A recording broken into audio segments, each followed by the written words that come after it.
Good morning students.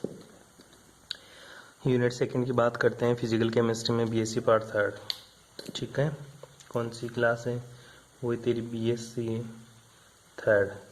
ठीक है, BSc third class में मैंने 2-3 यूनिट करवा दी, फिजिकल के फर्स्ट और फिफ्थ करवा दिए।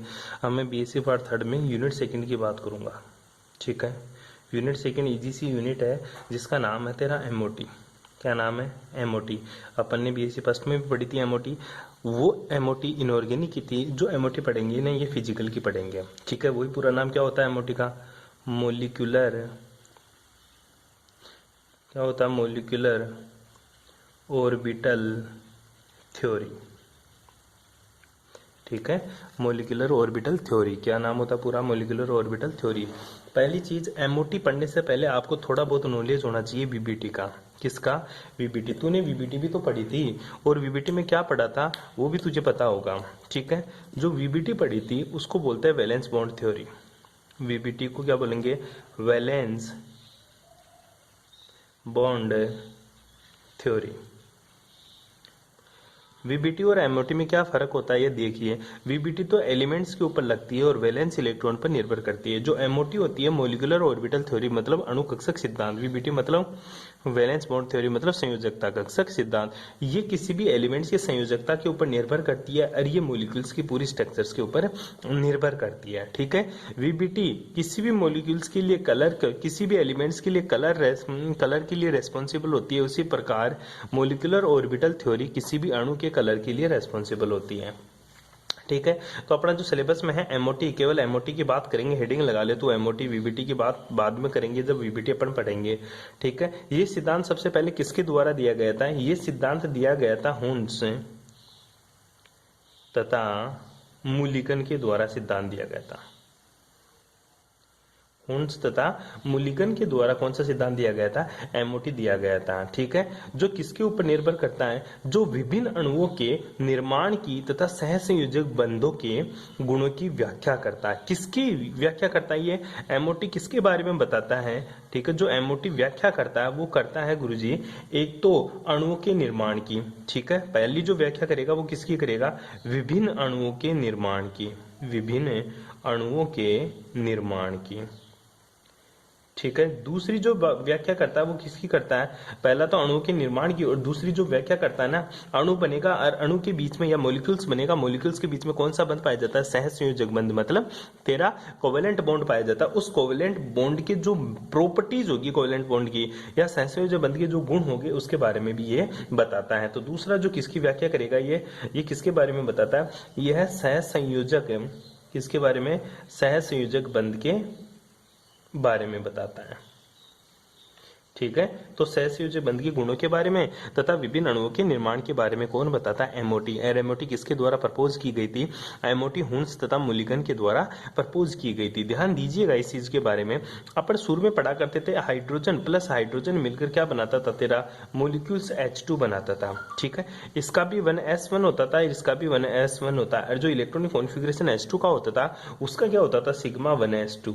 ठीक है, कैसे बनाते थे? मैं एक छोटा सा डायग्राम बना के बताता हूँ तेरे को। इधर तेरा एटॉमिक ऑर्बिटल होता था, हालांकि तुम्हारे सिलेबस में नहीं है, ध्यान देना। ये चीज मैं जो बता रहा हूँ वो तेरे सीखने के लिए बता रहा हूँ। ठीक है, और बीच में क्या बनता था? तेरा मॉलिक्यूल्स। ठीक है, मॉलिक्यूल्स बनता था। तो भूल गया, बीएससी फर्स्ट में पढ़ा था अपन ने। इधर एटॉमिक ऑर्बिटल हुआ करते थे, इधर मॉलिक्यूलर ऑर्बिटल हुआ करते थे, और बीच में मॉलिक्यूलर ऑर्बिटल, इधर एटॉमिक इधर एटॉमिक। ठीक है, हाइड्रोजन का जो इलेक्ट्रॉनिक कॉन्फ़िगरेशन लिखा करते थे, याद कीजिएगा एक बार के लिए, मैं रिपीट करता हूँ चीज को कि सर शुरू से नीचे मेरा 1s होता था, इधर भी मेरा एटॉमिक ऑर्बिटल क्या होता था बेटा? 1s। उसके बाद में जो एटॉमिक ऑर्बिटल होता था तेरा 2s होता था, और यहाँ पे भी एटॉमिक ऑर्बिटल क्या होता था? 2s। उसके बाद में 2p। कौन सा होता था तेरा? 2p। 2p में कितने इलेक्ट्रॉन होते थे? कितने सेल होते थे गुरुजी? 3 सेल होते थे। ये 2p है, ये भी क्या है मेरा? 2p। ठीक है, ये ऑर्बिटल, इसमें 3 ऑर्बिटल है। जब 1s है तो वो कैसे बनाता था? 2 ऊपर, एक तो ऊपर, दूसरा कहाँ? नीचे। याद आ रहा? बीएससी फर्स्ट में पढ़ा था अपन ये चीजें। इसी तरह इसका भी एक तो नीचे बनता था और दूसरा कहाँ बनता था? बिल्कुल जस्ट ऊपर बनता था। इसके भी 2 बनते थे। ठीक है, जस्ट ऊपर 2 और इसका नीचे 2। ठीक है, इस तरह से फिर इसके ऊपर 1 होता था। ठीक है, इसका एंटीबॉडी कहाँ बनता था? इसके जस्ट ऊपर। इस तरह से अपन ऑर्बिटल बनाया करते थे। इसको बोलता था तो सिग्मा 1s। क्या बोलता था, सिग्मा 1s, इसको बोलता था सिग्मा स्टार 1s, इसको बोलता सिग्मा 2s, और इसको क्या बोलता था, तो सिग्मा स्टार 2s। इस तरह से यहाँ पे चलते थे पर पाई 2px और पाई 2py, ठीक है। और इसको बोलते थे सिग्मा सिग्मा pz, ठीक है। इसी तरह ये स्टार होते थे, पाई स्टार 2px बराबर होता था पाई स्टार 2py के, ठीक है। ये बातें क्या करते थे अपन क्लास में, ठीक है, बीएससी फर्स्ट में जब अपन ने पढ़ा था, ठीक है। तो जो ये ऑर्बिटल्स होते थे बेटा जी, ये तो तेरा एंटी बॉन्डिंग होता था, एंटी बॉन्डिंग मोलिकुलर ऑर्बिटल, ठीक है, ABMO anti bonding molecular orbital. ये क्या होता था तेरा, BMO बॉन्डिंग मोलिकुलर ऑर्बिटल, ठीक है। ये बातें अपन क्लास कब, बीएससी फर्स्ट में पढ़े थे अपन ने, ठीक है। आगे क्या पढ़ेंगे, ये तो इनऑर्गेनिक की चीजें हैं, किसकी चीजें हैं, इनऑर्गेनिक की, लेकिन फिजिकल में एमओटी पढ़ा रहा तो कुछ अलग चलेगा, ठीक है। अब देखते क्या चलता है अलग। पहले तेरे को इतना सा ध्यान रखनी है, एमओटी किसके द्वारा प्रपोज की गई थी, हुर्नस्टा मुलिकन के द्वारा। एमओटी किसके बारे में बताती है, एमओटी जो भी डिफरेंट टाइप ऑफ मॉलिक्यूल्स का फॉर्मेशन होगा उसके बारे में, और उन मॉलिक्यूल्स के बीच में प्रेजेंट कौन सा कोवेलेंट बॉन्ड की प्रॉपर्टीज के बारे में कौन बताती है, मेरी एमओटी। कौन बताएगी बेटा जी, एमओटी बताती है। उसके बाद में देखिएगा आगे की बात, ठीक है, एमओटी और क्या क्या चीजें बताती है, ठीक है। अब देख, इस सिद्धांत के अनुसार अणुओं के निर्माण की विभिन्न परमाणुओं के परमाणविक कक्षा के अतिव्यापन करके ऊर्जा की संख्या में अणु कक्षकों का निर्माण करते हैं। मतलब कहना क्या चाहता है एमओटी ये बोलना चाहती है कि जितने परमाणुवीय कक्षक पार्टिसिपेट करेंगे उतने ही क्या बनेंगे, मोलिकुलर ऑर्बिटल का फॉर्मेशन होगा। जितने एटॉमिक ऑर्बिटल पार्टिसिपेट करेंगे उतने ही मोलिकुलर ऑर्बिटल का फॉर्मेशन होगा। फॉर एग्जांपल मैं बात करूं, ये हाइड्रोजन है मेरा, और यहाँ पे हाइड्रोजन मोलिक्यूल्स बनता है, ये फिर से मेरा हाइड्रोजन एटम है, ठीक है। तो हाइड्रोजन एटम कितना बेटा, 2 हाइड्रोजन एटम है, और दोनों के पास 2 ऑर्बिटल है, ठीक है। ये भी 1s1 है, ये भी क्या है मेरा 1s1 है। 2 एटॉमिक ऑर्बिटल है, तो मोलिकुलर ऑर्बिटल भी कितने बनेंगे गुरुजी, 2 मोलिकुलर ऑर्बिटल बनेंगे। एक तो यहाँ पे बनेगा, दूसरा तेरा यहाँ पे, ठीक है। जो इसका नाम क्या होगा, सिग्मा 1s, और इसका क्या नाम होगा, सिग्मा स्टार 1s, ठीक है। अगर इसमें एक इलेक्ट्रॉन है और इसमें भी एक इलेक्ट्रॉन है, तो सबसे पहले इलेक्ट्रॉन कहाँ जाएगा, लोअर स्टेट में। यहाँ पे मैं एक लाइन खींचा करता था, याद करो, यहाँ पे एनर्जी लिखा करता था, ऊपर जाते तो एनर्जी बढ़ती है, ठीक है। तो एक इलेक्ट्रॉन ये रहा, एक इलेक्ट्रॉन ये रहा, ये दोनों इलेक्ट्रॉन सबसे पहले किस में आएंगे, नीचे वाले ऑर्बिटल्स में आएंगे। तो क्या बोलना चाहता है, दूसरी लाइन है, ये बोल रहा है कि इस सिद्धांत के अनुसार अणु के निर्माण में, अणु कौन सा, H2 मॉलिक्यूल्स, कौन सा, H2 मॉलिक्यूल्स। इस सिद्धांत के अनुसार अणु के निर्माण में विभिन्न परमाणुवीय या विभिन्न परमाणुओं के परमाणुवीय कक्षक अतिव्यापन करके उतनी ही संख्या में अणु कक्षक का निर्माण करते हैं, ठीक है। अब तक मैंने क्या पढ़ाया, यह सिद्धांत हुर्न्स तथा मुलिकन के द्वारा प्रतिपादित किया गया था, जो विभिन्न अणुओं के निर्माण की तथा सहसंयोजक बंध के गुणों की व्याख्या करता है, ठीक है। दूसरी लाइन में लिखिएगा, इस सिद्धांत के अनुसार अणुओं के निर्माण में विभिन्न परमाणुओं के परमाणुवीय कक्षक अतिव्यापन करके उतनी ही संख्या में अणु कक्षकों का निर्माण करते हैं। फिर एग्जाम्पल हाइड्रोजन वाला लिख देना तू, ठीक है, कर लेगा यहाँ तक। आगे चल, इस सिद्धांत के निम्नलिखित बिंदु हैं, ये 2 बात तो लिख ही देगा, उसके बाद में स्टार लगा देना और लिखना, इस सिद्धांत के थ्योरी इस चैप्टर में थोड़ी सी, इस सिद्धांत के निम्न बिंदु है, ठीक है, क्या है, निम्न बिंदु है। कौन कौन से बिंदु है देख लीजिएगा एक बार के लिए, ठीक है। पहला बिंदु क्या है, इंपॉर्टेंट है, सारी बातें लिखना, ठीक है। थ्योरी है, मैं नोट्स भेज भी दूंगा तो नोट्स में दिखेगा नहीं, फिर से प्रॉब्लम आएगी, तो प्लीज जैसा मैं बोल रहा हूं एज इट इज वैसा छापते चलो, ठीक है। तो ध्यान दीजिएगा, पहला बिंदु है, इसके अनुसार अणु के निर्माण में विभिन्न परमाणुवीय कक्षक आपस में मिलकर समान संख्या में नए कक्षकों का निर्माण करते हैं। दोबारा बोल रहा हूं, इस सिद्धांत के अनुसार अणु के निर्माण में, इधर देखता भी जा, इस सिद्धांत के अनुसार अणु के निर्माण में विभिन्न परमाणुवीय कक्षक आपस में मिलकर समान संख्या में अणु कक्षकों का निर्माण करते हैं, ठीक है। और समान संख्या में कक्षकों का निर्माण करते हैं, जिसे क्या बोलते हैं, अणु कक्षक बोलते हैं। क्या बोलते हैं, अणु कक्षक बोलते हैं। तो मोटी बात क्या है, परमाणुवीय कक्षक, ठीक है। मैं थोड़ा इंग्लिश में लिखता हूं, जो तेरा एटॉमिक ऑर्बिटल है, ठीक है, एटॉमिक ऑर्बिटल, ठीक है, दूसरा एटॉमिक ऑर्बिटल के साथ मिलकर, ठीक है, दूसरे एटॉमिक ऑर्बिटल के साथ मिलकर क्या करेंगे, मोलिकुलर ऑर्बिटल का फॉर्मेशन करते हैं, क्या करते हैं, मोलिकुलर ऑर्बिटल का फॉर्मेशन करते हैं। ठीक है, अगर ये दो है, एक ये रहा और दूसरा ये रहा, तो ये भी टोटल दो मोलिकुलर ऑर्बिटल का फॉर्मेशन होगा। ठीक है, जिसकी सहायता से परमाणु के मध्य बंध के निर्माण को समझाया जा सकता है। किसके सहायता से, एटॉमिक ऑर्बिटल की सहायता से। एक हाइड्रोजन ये रहा H एटम, ठीक है, दूसरा हाइड्रोजन एटम ये रहा, ठीक है, दो एटम है, इन दोनों के बीच से क्या बनेगा, एटॉमिक ऑर्बिटल H2 बन जाएगा। H2 क्या बन गया तेरा, मोलिक्यूल्स बन गया। दो एटम थे, दोनों मिलकर H2 मोलिक्यूल्स बना दिए। इसके द्वारा किसको दिखाया जा सकता है, HH दो एटमों के बीच में बनने वाले बॉन्ड की प्रॉपर्टीज, बॉन्ड की प्रॉपर्टीज के बारे में समझाया जा सकता है। और ये बॉन्ड किस नेचर का होगा, ये होगा कोवेलेंट नेचर का बॉन्ड होगा, मतलब सह संयोजक। कौन सा है, सह संयोजक बंध के गुणों को बताया जा सकता है। पहला पॉइंट समझ में आ गया, क्या है, इस सिद्धांत के अनुसार अणु के निर्माण में विभिन्न परमाणुवीय कक्षकें आपस में मिलकर समान संख्या में नए कक्षकों का निर्माण करते हैं, समान संख्या में नए कक्षकों का निर्माण करते हैं, जिन्हें क्या बोलते हैं, अणु कक्षक कहते हैं। इनकी सहायता से परमाणु के मध्य बनने वाले बंध को समझाया जा सकता है। कोई दिक्कत है, ये बातें तो अपन इनऑर्गेनिक में भी करते थे, तो गुरुजी फिजिकल में क्या स्पेशल कर रहे हो आज। ठीक, अब आजा दूसरा पॉइंट सॉरी, क्वांटम यांत्रिकी में जो अपन पढ़े थे अभी थोड़े दिन पहले, क्वांटम यांत्रिकी में आणविक कक्षकों को तरंग फलन साइन से प्रदर्शित करते हैं। किसमें रे बेटा, क्वांटम यांत्रिकी में। किसमें बेटा, क्वांटम यांत्रिकी में जो तरंग फलन है, ठीक है, जो एटम है, जैसे H, ये एटम है, ये एटम है, इनऑर्गेनिक में तो क्या करते थे, H एटम को 1s1 से 1s1 इस तरह से दिखाते थे।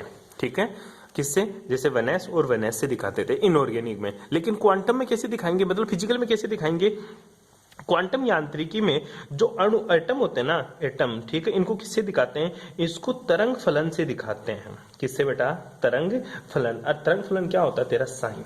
क्या होता है बेटा तेरा, साइन। ध्यान दीजिएगा, क्वांटम यांत्रिकी में जो आणविक कक्षकों को किससे परिभाषित करते हैं, तरंग फलन साइन से परिभाषित करते हैं। दोनों लिख लेना, एटॉमिक तथा मोलिकुलर ऑर्बिटल। क्वांटम यांत्रिकी में एटॉमिक एंड मोलिकुलर ऑर्बिटल्स को किससे शो करते हैं, वेव फंक्शन फाई से परिभाषित किया जाता है। ठीक है, अब इस सिद्धांत के अनुसार, एमओटी के अनुसार, तीसरा पॉइंट है बेटा जी, ठीक है, क्या है, इस सिद्धांत के अनुसार, किस सिद्धांत के अनुसार, एमओटी के द्वारा, ठीक है, इस सिद्धांत के अनुसार,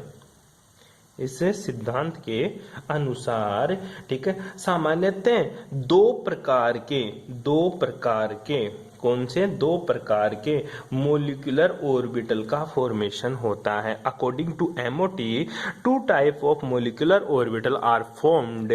first is bonding molecular orbital and second is anti bonding molecular orbital. First is बंधी अणु कक्षक, हिंदी में क्या बोलेंगे इसको, बंधी अणु कक्षक, ठीक है, और दूसरे को क्या बोलेंगे, विपरीत बंधी अणु कक्षक।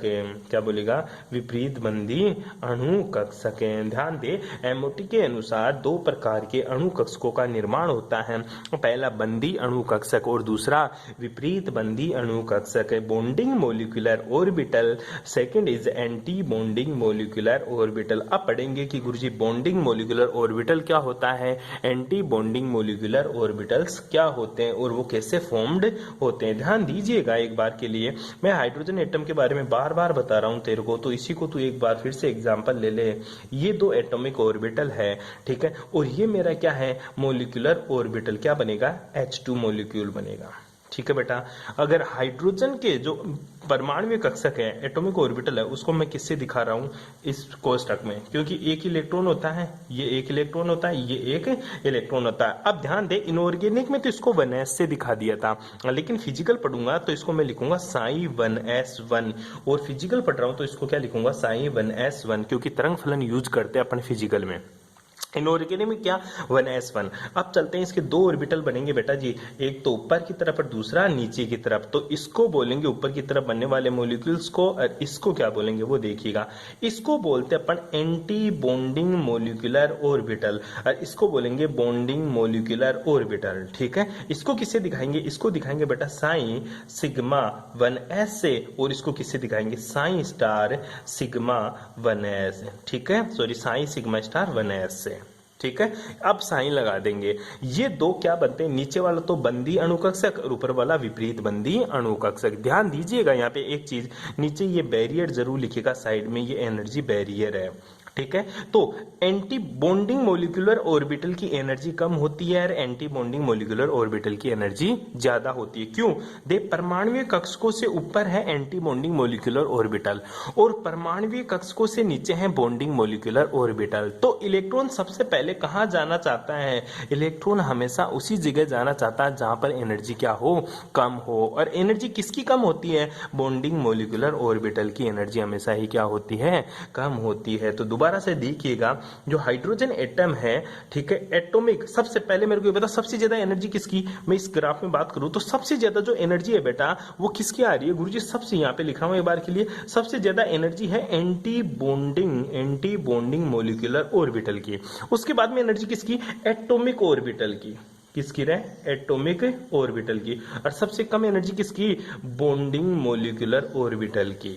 ठीक है, तो देख ये ऑर्डर इस चीज का भी आंसर दे रहा है कि जो एटॉमिक ऑर्बिटल है ये जुड़कर मॉलिक्यूलर ऑर्बिटल क्यों बनाए भाई, क्यों बनाएंगे, इसलिए बनाएंगे क्योंकि स्टेबिलिटी चाहते हैं एटम्स। कोई भी देख ले, जिंदगी में सभी स्टेबिलिटी चाहते हैं, उसी तरह तेरा एटम भी क्या चाहता है, स्टेबिलिटी चाहता है। क्या चाहता है, स्टेबिलिटी चाहता है। दोनों की स्टेबिलिटी कब ज्यादा होगी, जब गुरुजी दोनों की एनर्जी क्या हो जाए, कम हो जाए। ये जुड़ने के बाद में अगर दोनों की एनर्जी कम हो जाती है तो ये दोनों मॉलिक्यूल बनाना फॉर्म या मॉलिक्यूल्स बनाने के लिए प्रयास करेंगे, अदरवाइज ये दोनों मॉलिक्यूल्स नहीं बनाएंगे। दोबारा से देख ले एक बार के लिए, छोटा सा है हालांकि तेरे काम का नहीं है, बीएससी फर्स्ट में पढ़ा दिया था तेरे को, लेकिन तू देख ले एक बार के लिए मॉलिक्यूलर ऑर्बिटल क्यों बनता है। देख ये मेरा क्या है, सिग्मा 1 साइन 1s। ठीक है, और ये क्या है मेरा साइन 1s। ठीक है, इसका नीचे बनेगा बॉन्डिंग मॉलिक्यूलर ऑर्बिटल। ठीक है, क्या बनेगा, साई सिग्मा 1s।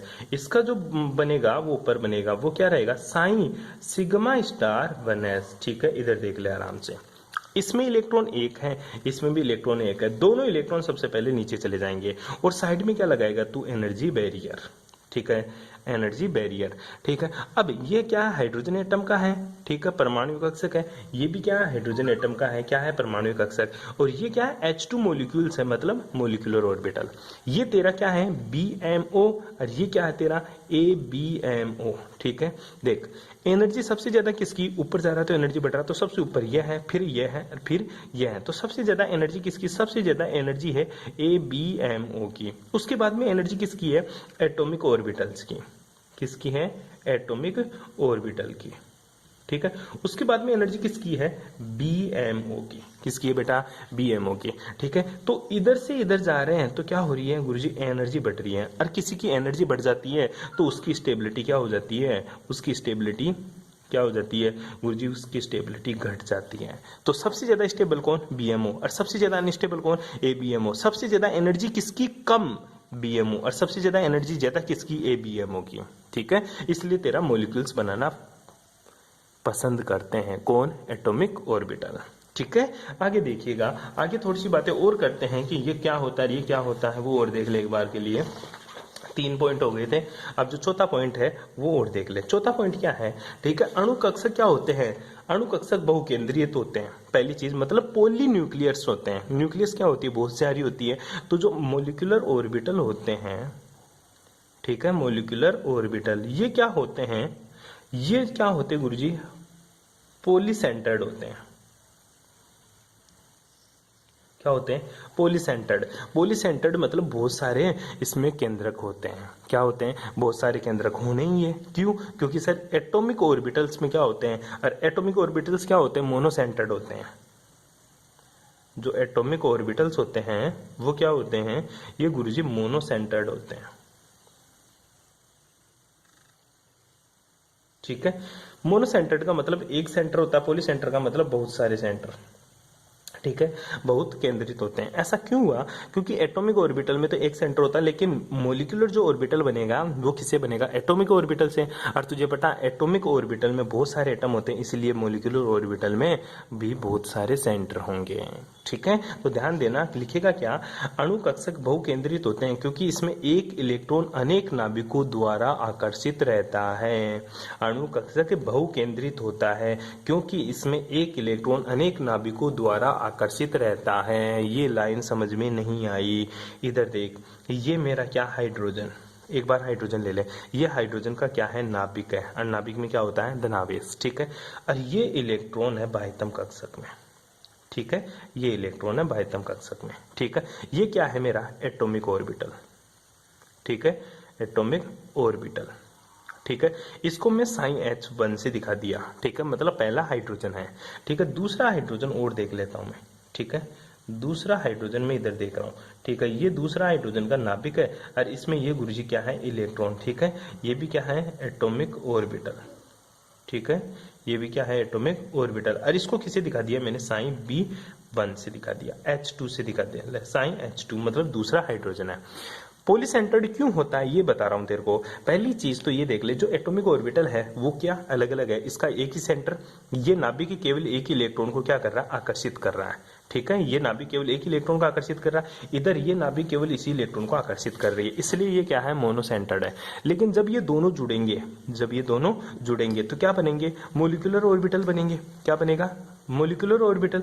और मोलिकुलर ऑर्बिटल में क्या होगा देख ले, ठीक है। अगर ये हाइड्रोजन है, ठीक है, इसके ऊपर पॉजिटिव है, न्यूक्लियस है, तो इसका क्या है? इलेक्ट्रॉन पहले वाले का, ठीक है। ये दूसरा हाइड्रोजन है, इसके ऊपर पॉजिटिव, ये दूसरा हाइड्रोजन है, इसका नाभिक है, तो ये इसका क्या है? इलेक्ट्रॉन। अब की बार गोले से नहीं बता रहा, तो हो क्या रहा है? ये दोनों तो एक दूसरे को क्या करेंगे? प्रतिकर्षित करेंगे, ठीक है। और ये इसको क्या करेगा? आकर्षित करेगा। ये भी इसको क्या करेगा? आकर्षित। ये दो काम तो एटॉमिक ऑर्बिटल में पहले भी हो रहा था। मोटा काम क्या हो गया? इस इलेक्ट्रॉन को इसका नाभिक भी आकर्षित करेगा और इस इलेक्ट्रॉन को इसका नाभिक भी क्या करेगा? आकर्षित करेगा। इसी वजह से बोलते हैं मॉलिक्यूलर ऑर्बिटल पॉलीसेंटर्ड होते हैं। क्यों? क्योंकि इसमें एक इलेक्ट्रॉन अनेक नाभिकों द्वारा आकर्षित होता है। जैसे ये इलेक्ट्रॉन इस नाभिक से भी अट्रैक्ट हो रहा है और इस नाभिक से भी अट्रैक्ट हो रहा है, इसलिए मॉलिक्यूलर ऑर्बिटल क्या होते हैं मेरे? पॉलीसेंटर्ड होते हैं। क्या होते हैं बेटा? पॉलीसेंटर्ड होते हैं। उसके बाद में आगे चलिएगा, अपन पांचवी बात करते हैं, ठीक है। पांचवी बात क्या है वो देख ले। जो अणुकक्षकों की ऊर्जा होती है ना, वो क्या होती है गुरुजी? एक की तो कम होती है, दूसरे की क्या होती है? ज्यादा। मतलब अणुकक्षकों की ऊर्जा बॉन्डिंग मोलिकुलर ऑर्बिटल की तो क्या होती है? कम होती है, और जो एंटी बॉन्डिंग मोलिकुलर ऑर्बिटल होती है इसकी एनर्जी क्या होती है? ज्यादा होती है। क्या होती है? ज्यादा होती है। और इस ऊर्जा को किससे बताते हैं? इस ऊर्जा को निम्न समीकरण से दर्शाते हैं। तो लाइन क्या लिखिएगा? 5 नंबर का पॉइंट, अणुकक्षकों की ऊर्जा निम्नलिखित समीकरण द्वारा प्रदर्शित की जाती है। वो समीकरण क्या होगा? EI इक्वल्स टू, ध्यान दीजिएगा, साइन पहला आई H के साइन J, ठीक है, आई लिख ले, और वही तेरा डेल्टा टो, क्या लिख दिया? डेल्टा टो, डिवाइडेड बाई क्या लिखिएगा? Psi I dot psi star, I star कर देना इसको, psi star I delta tau, ठीक है। इसके द्वारा किसको प्रदर्शित की जाती है? एनर्जी को दिखाया जाता है, ठीक है। तो अणुकक्षकों की ऊर्जा को निम्न समीकरण द्वारा दर्शाया जाता है। EI इक्वल्स टू, ये समाकलन का चिन्ह बेटा, समाकलन साइन आई H के psi star I delta tau divided by, फिर से समाकलन इंटीग्रेशन का साइन है, psi I dot psi star I delta tau. ये किसका है? ये गुरुजी मॉलिक्यूलर ऑर्बिटल्स की एनर्जी को दिखाने का तरीका है। कोई दिक्कत यहाँ तक बेटा? ठीक है, सिंपल सी बातें बताइए मैंने, ठीक है। अब चलते अगले 6 नंबर पॉइंट की ओर। 5 तो बता दिया तेरे को, अब 6 नंबर का पॉइंट क्या है वो भी तू सुन ले ढंग से। 6 नंबर का जो पॉइंट है वो देख, परमाणु कक्षकों से अणु कक्षकों का निर्माण किसके द्वारा होता है? रेखीय संवेग, ठीक है, रेखीय संयोग विधि द्वारा होता है। Linear combination of atomic orbital. परमाणु कक्षकों से अणु कक्षकों का निर्माण रेखीय संयोग विधि द्वारा होता है, जिसे निम्न प्रकार प्रदर्शित करते हैं। कैसे? Psi equals to A1 phi 1 plus A2 phi 2 plus A3 phi 3। ये साइन है, ये फाई है, ध्यान दीजिएगा इस चीज की ओर, ठीक है। Dash dash dash AN phi n, ठीक है। जहां पर देख, इसको और भी लिख सकता हूँ, साइन इक्वल्स टू मैं लिख सकता हूँ AI phi I, AI phi I। और जो I का मान कहाँ से शुरू होगा? I का मान शुरू हो जाएगा 1 2 3 डैश डैश डैश, कहाँ? N तक चला जाता है। कहाँ तक चला जाएगा बेटा जी? N तक चला जाता है। जो साइन है, जो साइन, ये तो किसको दिखाता है? अणु कक्षक का तरंग फलन, अणु कक्षक का तरंग फलन, अणु कक्षक तरंग फलन, ठीक है। और जो फाई है, ठीक है, ये फाई किसको दिखाता है? परमाणु कक्षक का, परमाणु कक्षक तरंग फलन, ठीक है। ऐसा भी लिख सकता है, परमाणु कक्षक का तरंग फलन। फिर गुरुजी AI क्या है? ये AI सामने, ये होता है बेटा तेरा मिश्रित गुणांक। क्या होता है तेरा? मिश्रित गुणांक। क्या होता है तेरा? मिश्रित गुणांक। कहाँ से आया मिश्रित गुणांक? मैंने बताया था अभी, ये मेरा नाभिक है, ये इलेक्ट्रॉन है, ये मेरा नाभिक है, ये क्या है? इलेक्ट्रॉन है। ये इसको अट्रैक्ट करे तो एटॉमिक ऑर्बिटल बना रहा है, लेकिन ये इसके साथ भी अट्रैक्ट होता है, इसके साथ भी अट्रैक्ट होता है। इन दोनों के बीच में क्या होता है? रिपल्सन होता है। इनके बीच में भी क्या होता है? रिपल्सन होता है। पॉजिटिव पॉजिटिव के बीच में क्या है? रिपल्सन।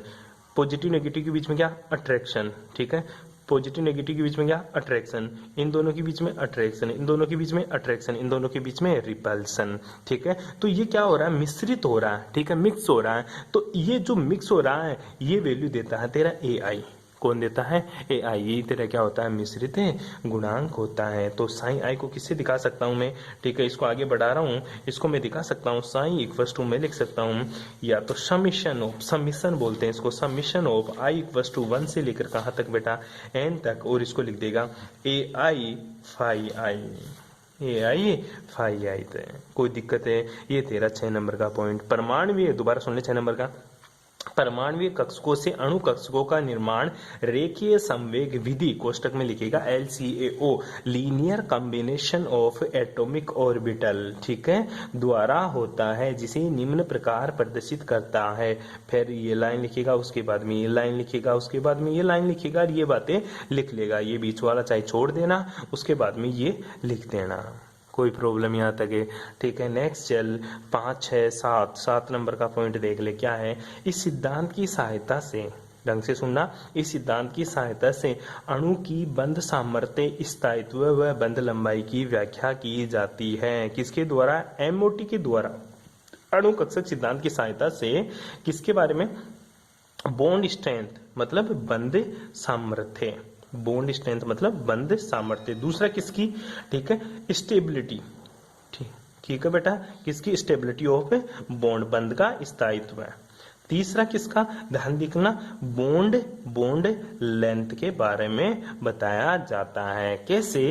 क्योंकि तू जानता है जो तेरा बॉन्ड ऑर्डर होता है, जो तेरा बॉन्ड ऑर्डर मतलब बंध क्रम, वो क्या होता है? बॉन्ड ऑर्डर मतलब तेरा बंध क्रम, वो क्या होता है? देखिएगा 1/2 कोष्ठक में NB माइनस का NA।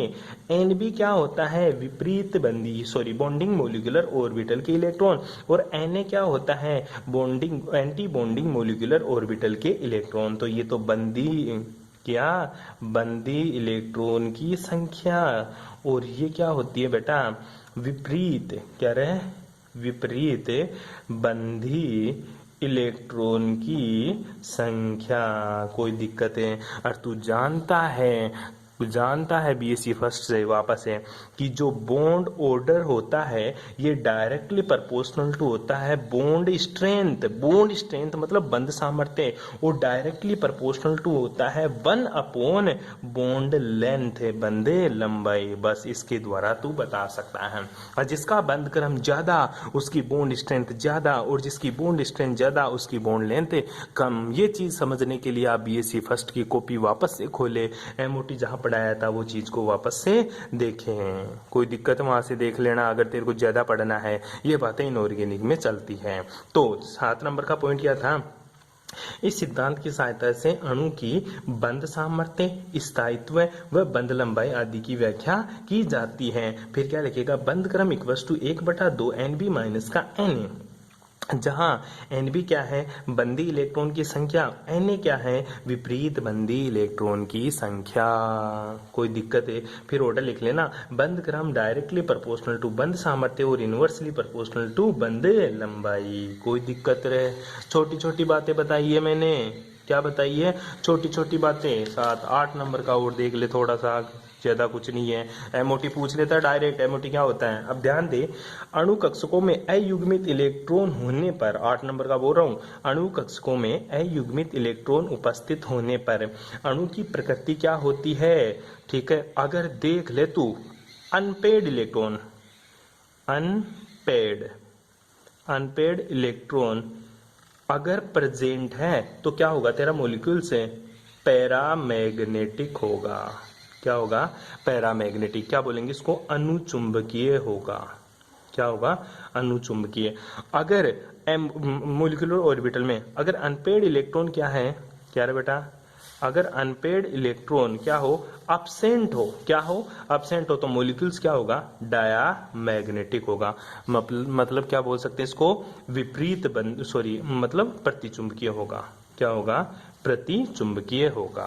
ठीक है, तो ध्यान दे, अणु कक्षकों में अयुग्मित इलेक्ट्रॉन उपस्थित होने पर अणु की प्रकृति अनुचुंबकीय होती है।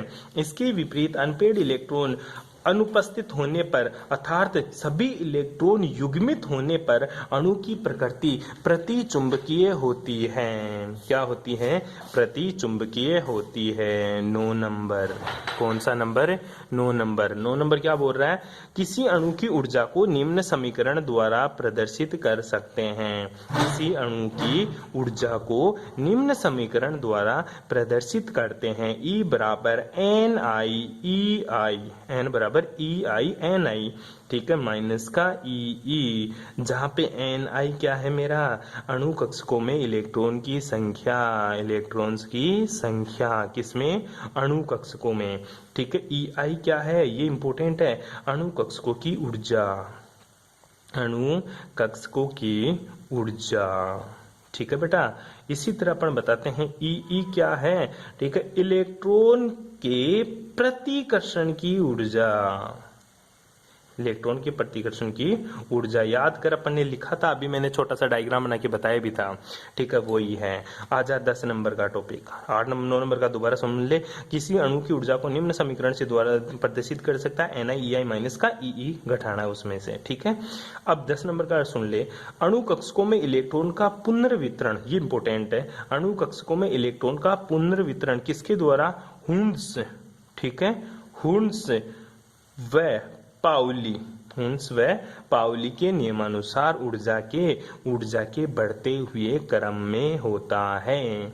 अणु कक्षकों में इलेक्ट्रॉन का पुनर्वितरण हुन्स व पाउली के नियम के अनुसार ऊर्जा के बढ़ते हुए क्रम में होता है। कोई दिक्कत है, छोटी सी क्लास थी, आपको समझ में आ गई होगी, नहीं आई तो दोबारा वीडियो देखे, फिर भी नहीं आए तो कल आप कॉलेज में मिले। सभी बच्चों को कल कॉलेज आना है, बहुत कंपलसरी है, जरूरी है, क्योंकि हम आपको प्रैक्टिकल्स के बारे में और उसके साथ साथ आपकी जो भी प्रॉब्लम्स है उनके सॉल्यूशन के लिए कॉलेज आ रहे हैं। ठीक है, थैंक्स फॉर कोऑपरेशन।